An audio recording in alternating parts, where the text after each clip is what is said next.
guys, nagbabalik na naman po at gagawa po tayo ng sakura dito.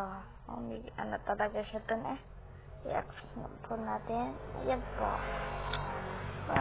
Ayan yata po yung kanya. Basta okay lang po kung hindi sa magkatulad. Okay. Ito pa yun.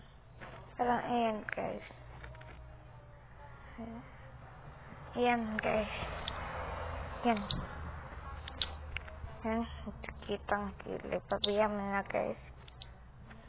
Pangahangkit pong mata niya yan.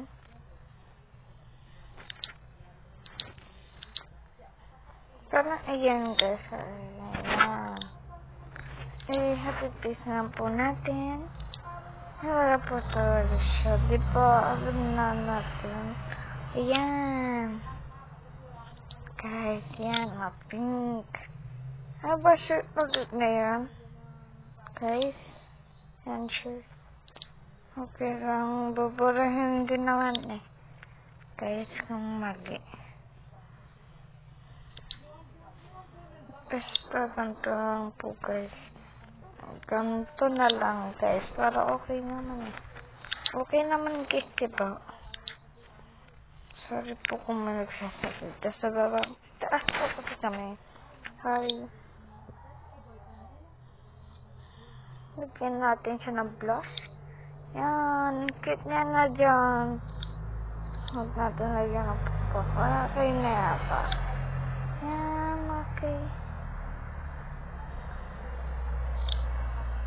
Yan. Nakuha na natin. Pero iba po. Dress pala, guys. At iba din kulay niya. Iba din sapatos, guys. Okay lang yan, guys. Basta, kahit ano naman kulay niya eh. O kaya ano damit. Basta hindi siya magkatulad. Okay. Balik na po natin.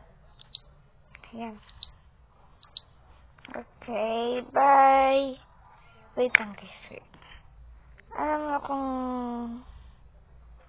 yan ako po naggawa na mag-isa. Basta ito po yung Ate Clarice. Ay, napadoble guys. Dalawa po. Ayan po sa Ate Clarice. Ayan po yung mga pangalan. Yan. Yan. Cut na dyan. Tapos ko, ewan ko itong talaga. Tignan niyo guys kung totoo. Sige, bye!